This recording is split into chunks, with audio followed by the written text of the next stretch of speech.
like, share, subscribe. Shouts out to the Lions Den community. And don't y'all forget to subscribe to the podcast show. Link will be pinned in the top of the chat. Just name the channel who could bang with us. I'll prove that you are smoking dust. GTV Media is top notch in this game, y'all. You failures only have yourself to blame, y'all. Cricket TV and a weapons make you suckers cry. Why don't you close your channel, crawl into a hole and die? Shout out to those who love our movement, no, we'll never flop. Until you get your mouth on LDBC. We are the underground outfit, y'all. We built this whole thing by ourselves, no in y'all. Independence start with self-preservation. If you can't take care of self, then how can you build a nation, y'all? Yeah, we got that merch for the ladies and yes, we even got that merch for the babies and we got appliances and everything that you will need. We got some banging songs that make anemic haters bleed.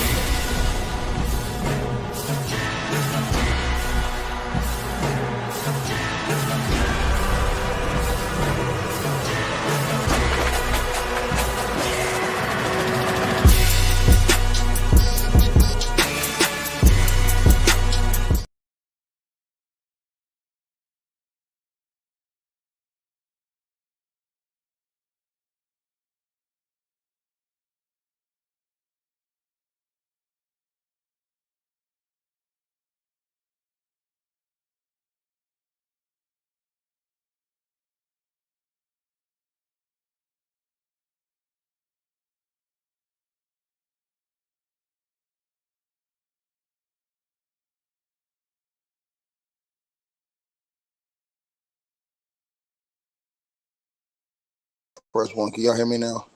Y'all should be able to hear me now. My bad for the sound, man. Look, man, Diddy's lawyers are unbelievable, man. His lawyers don't make any sense whatsoever. They have destroyed his case, and they have made all excuses today. And the bad thing is they didn't bring up any witnesses, as I told you guys, for this entire case. So you don't bring up any witnesses. All you do is make excuses, and you lie in front of the world. It's disgusting. Now, let's get right into it. Diddy lawyer came in and said that, ladies and gentlemen of the jury, let's talk about who Sean Combs really is. He's a self-made black entrepreneur, a visionary, a man who built real businesses so successful and groundbreaking that major players chose to partner with him. Don't take my word for it. Derek Ferguson told you that himself. You think it's easy to be Sean Combs? It's not. How many witnesses sat in that chair and admitted they were pushed, challenged, and even changed by him? Those assistants, they said it felt like Harvard Business School and that they were pushed hard. Did they like it? No. But did they grow from it? Absolutely. They didn't always like him, but let's be honest, they loved him. Even the ones suing him today. And Mia, I'm not calling her that. That's not her name. That's a label the government gave her. I'll call her what she is. She's the witness who testified as Mia. Now, let's go back to Derek Ferguson. See, first of all, he's being condescending to the witnesses. See, I'm gonna tell you something. Diddy's gonna get in prison. Just like Diddy, his condescending, his legal representation is condescending and disgusting and disgraceful, and the people are gonna see that, and they're gonna lock his ass up for it. Mark Anglifo is scum of the earth, and he's gonna get locked. He's gonna get his client locked up for it because he's just as funky as Diddy for defending that punk. But let's get into it. So he says, now let's back to Derek Ferguson from the Bronx. He said there weren't many people, many hiring people like me. But Diddy did. Why? Because he saw talent. Because he built something bigger than himself. Because real diversity, not just performative DEI, was something he lived. He was doing this at 24 years old, long before it was trendy, long before it was corporate policy. And what do prosecutors call it? They call it racketeering. That's the story they're trying to sell you. That's BS. Diddy's lawyers are out here trying to sell y'all that they're trying to say, oh, Diddy's running a legitimate business, and they're trying to say it's racketeering. No. Talk about all the crimes that he had regular people working in his business. You know what I'm saying? You got to talk about that. You have to talk about all the crimes that Diddy's people had him working on a regular basis. If you're not going to talk about that, we ain't got nothing to talk about, sir. You can't talk about, you making excuses already. So he says, what happens next? He gets arrested. His home gets raided. So he skipped over all the stuff that happened to the reason why he got arrested. But he said, what happened next? He gets arrested. His home gets raided. Property destroyed. A special response team like we're dealing with a terrorist, not a businessman. Burst in, no cameras allowed, no accountability, just chaos. What do you mean? Like a terrorist? What are you talking about? He is. He terrorized the community, point blank, period. He terrorized a lot of people. He got 100, damn near 100 some lawsuits against him. So what are you talking about, sir? He's got Hollywood executives saying that he tried to force himself to get his man fellatio. What are you talking about, Mark Anglifo? You think everybody's stupid? No, only the delusional followers y'all got. He said his children were there, 6 of them sitting in the courtroom. Yeah, what about his child that dropped the album today, going off on the witnesses, and not only going off on the witnesses, but also going off on the rappers and the other people who didn't stand up for his daddy. And what did his son say in the raps? Oh yeah, he talked about going to get the rifle. Come on, bro. But then y'all have rifles that was defaced. But if you had a legal business, why would you have rifles? And you had legal security, why would you have defaced rifles in your home? Why would there be defaced serial numbers on those in your home? Answer that question. But he says the seventh, still a baby. This is the man they want to reduce to headlines and sound bites. A man who take care of people, pays for them. Yeah, he does. He pays for them. That's exactly what he does. He pays for people. That's right. So when he said that, he's right. He paid for people, right? And that's why all these people are bug dancing for him right now, because a lot of them are paid, bought and paid for, point blank period. You're right. You're absolutely right, Mark Anglifo. He does pay for him. Even Jane, he said the woman who testified against him, she's living in a home he's paying. Yeah, he's paying her home because he didn't know whether or not she was going to testify against him. And he couldn't stop, because if he did stop, it would have looked suspicious that he stopped when she went and was going to testify against him. He says in the evidence, boxes of Astroglide, baby oil, a few pills, 5 Valium. They say America is safer now because of this. That's what this case has become, Cap. We don't believe you. You need more people, sir. He says, so what do? They wrap metaphorical yellow crime scene tape, not around a murder scene, but around Sean Combs' bedroom. Well, we'll talk about murder scenes and other things, Mr. Anglifo, potentially. We'll talk about those potentially in other situations, not now.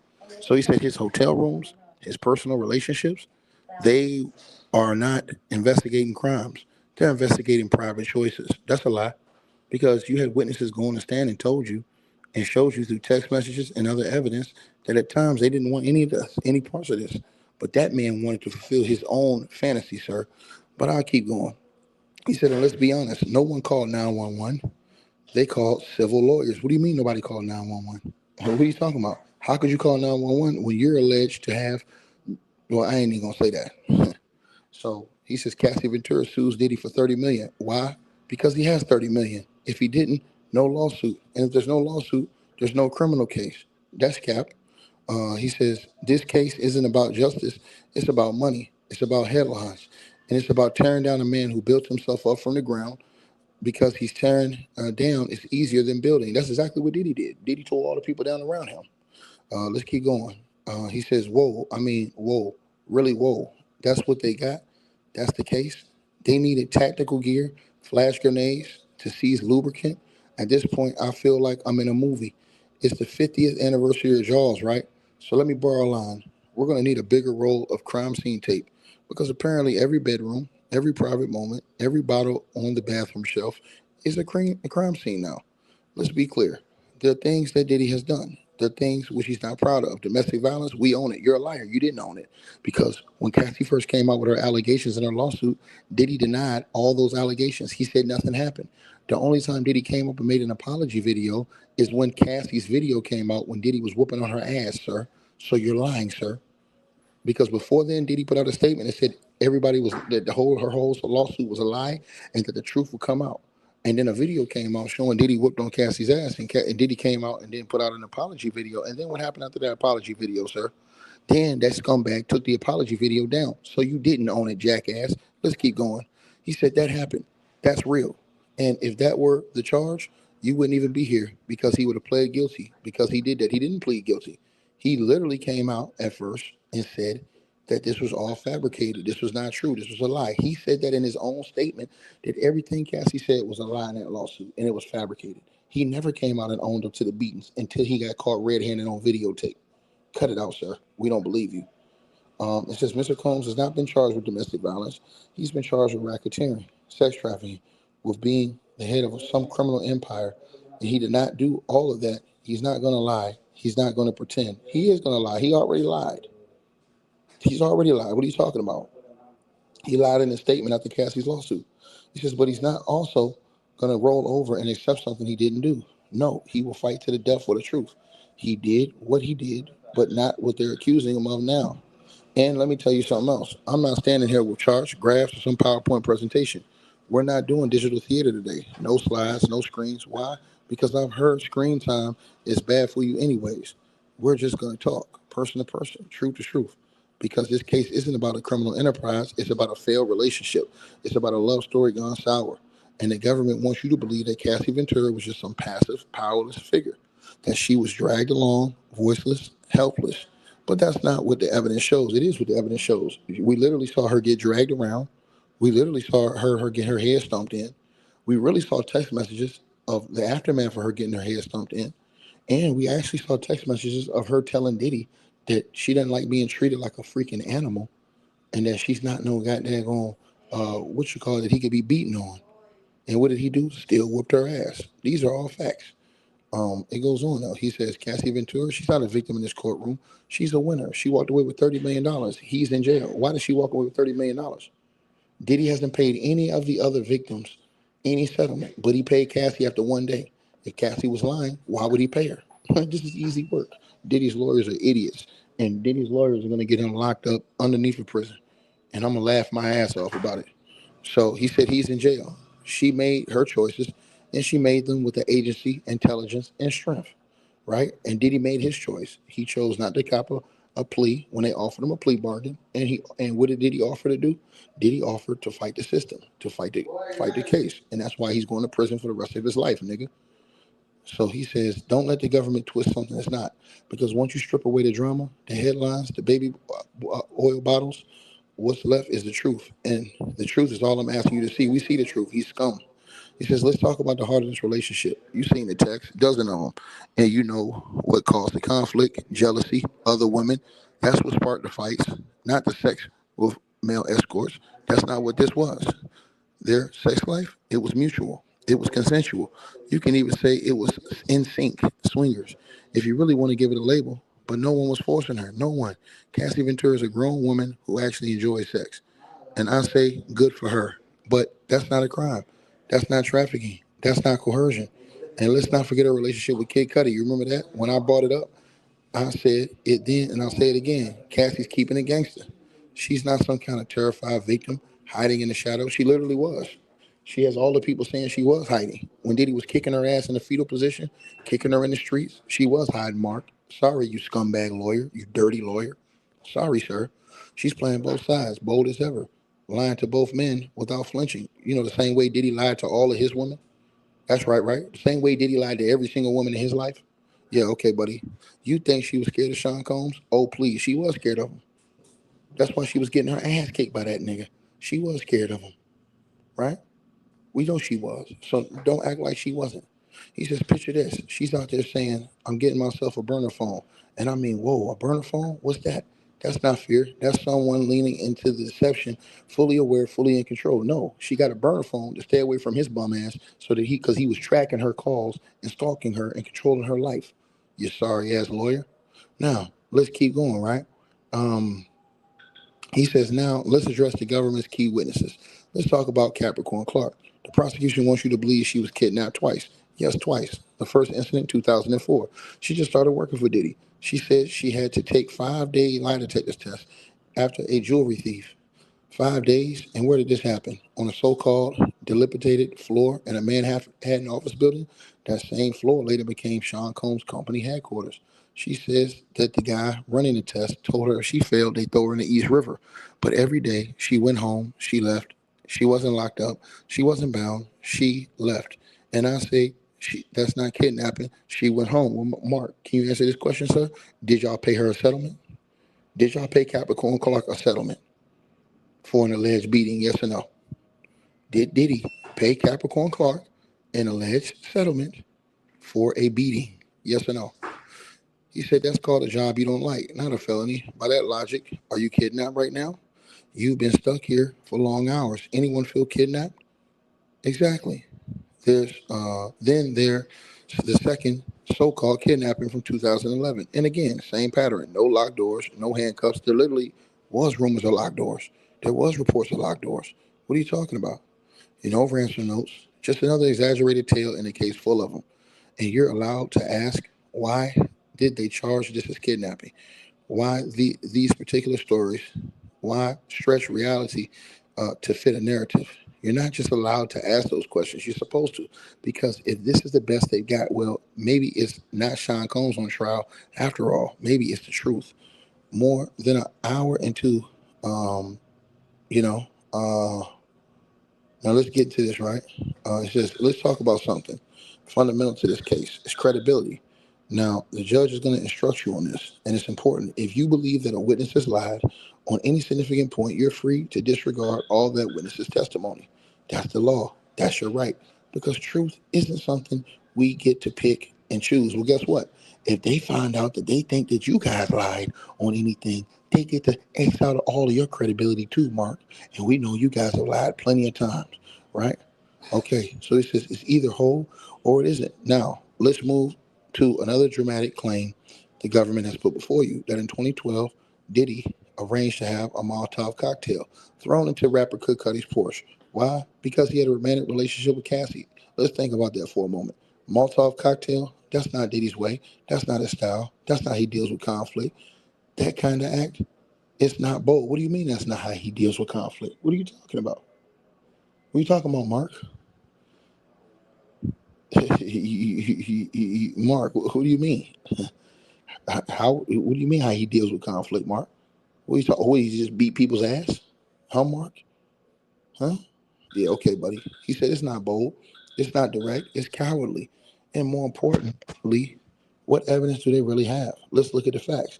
You mean the same way that he ran away from Tupac Shakur when he seen him face to face, like Gene Deal said? That was cowardly, Mark. He didn't face Tupac face to face. He ran according to his own security guard, Gene Deal. Make sure you keep that on too. So he says the only DNA found on that bottle, it wasn't Sean Combs, not even that close. It was a partial profile, and you know what the lab said? It was consistent with a female contributor. That's the evidence. And yet the prosecution wants you to believe it's somehow absurd to think Sean Combs wasn't involved. He says they say, but Cassie testified. She said he threatened to blow up Kid Cudi's car, right? But where is the line between an angry threat and a criminal act? Where is the link between the words and a Molotov cocktail? You have no video, no fingerprint, no confession, no eyewitness, just a threat, words, and a bottle with a woman's DNA. So I ask you, is that enough? Because if the government can stretch that far to connect Diddy to a bottle that he never touched, to a fire that he never started, then what else are they stretching in this case? That's for you to decide. Let's go back to the DNA on the bottle. It wasn't Diddy. It was consistent with a female contributor. That's what the lab said. Now, if that DNA had matched Diddy, let's be honest, we wouldn't have heard it, the end of it. It says they would have marched around it, this courtroom, like it's a trophy. But instead, it didn't help them. So what did they do? They moved on. The lead investigator, Mr. Jimenez, he didn't follow up. He claimed he tried to find Cassie. He said Capricorn Clark's brother obstructed him, that things got physical. Now, I'm not standing here saying that Cassie did it or Capricorn did it. That's not what this is about.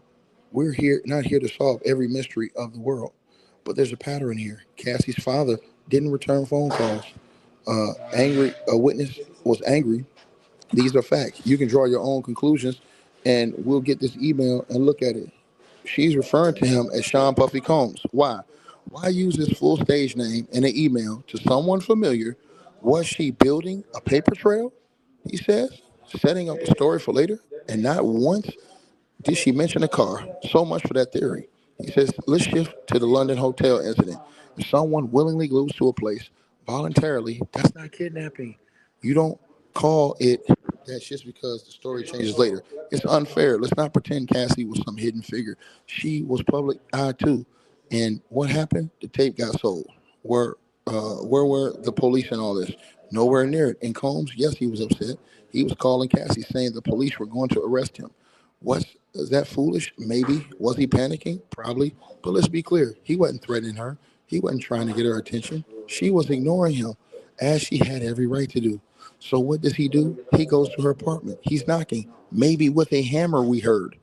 So he's not So let me make this clear. Mark Anglifo, right? He's not threatening her, but he goes to her apartment and beats on the door with a hammer. Okay, buddy, your client is going to prison for the rest of his life, sucker. And yes, a neighbor called the police, not Cassie, a neighbor. The Intercontinental Hotel, it doesn't even have a police presence. So this claim of bribery under California law, as the judge will explain to you, it doesn't hold. Why doesn't it hold? Because they don't have police. It doesn't hold because they don't have police at the hotel. Mark Anglifo, you're a jackass and you're a sorry ass lawyer. So let's talk about the video. Yes, it's horrible. No one's denying that. You saw it. It's hard to watch. But the question is, why was it paid for? Why was it purchased? It wasn't to hide a crime. It wasn't to cover up wrongdoing. It was to avoid bad publicity. Liar. It was to cover up a crime. That he's saying that Diddy bought the tape not to cover up a crime, but just had bad publicity. So you're saying Diddy wasn't even worried about a crime being committed. He was more worried about his public image than going to prison for whooping Cassie's ass like that. That nigga's scum of the fucking earth. He says plain and simple, in the words of Sean Combs, lives in, headlines can destroy everything. Man, listen, bro. I'm tired of listening to this dude, man. This dude's a clown, bro. He destroyed himself and he destroyed his own client on the stand, y'all. He destroyed Diddy on the stand. All of this, all he did was tell a whole bunch of lies. He literally destroyed. You're gonna tell me that Cassie is not in danger, but this nigga, and he wasn't threatening her, but this nigga go to her, let me say this again. This nigga go to her home and bang on the door with a hammer. With a hammer. But oh yeah, she wasn't threatened. This dude is a clown, bro. He is a clown. Point blank period. There ain't no other way around it. He is a clown. Clown. Right? This dude is an animal of a lawyer. He's a scumbag. And I'm gonna tell you, these dudes have no heart and soul. All they care about is money, bro. So he's gonna say because there's no police, y'all. Because there's no police that was at the Intercontinental Hotel, it's not bribery. Are you crazy? Are you out your mind, brother? Are you out your mind, brother? I'm just asking you a question, man. Are you out of your mind? You heard what I said? You have to be out of your mind. This dude is absolutely sickening, and he's disgusting. He's a disgusting individual, man. Point blank period, man. I have no respect for Diddy, man, at all, or anybody that's around that clown, man. They all buffoons, bro. Point blank period, man. You know what I'm saying? And then think about this, y'all. They have a nerve to talk all this shit. The government had 34 witnesses. The government cut witnesses. Diddy didn't have any witnesses testify on his behalf. None. But they want you to believe everybody's lying on Diddy. But Diddy's telling the truth about everything. Man, that nigga going to prison. I don't even got to read the rest. Mark Anglifo's a liar. That nigga's going to prison. Once he said, oh, it was no police presence, so that's bribery. Bro, a police ain't got to be there for it to be bribery. And you're talking, the nigga went and knocked on the door with a hammer, bro.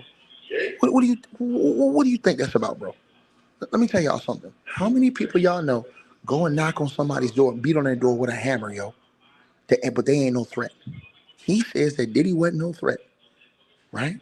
He had already whipped her ass multiple times, stomped her head in the ground, beat her down, but goes to her house and beats on the door with the hammer, but he ain't no threat.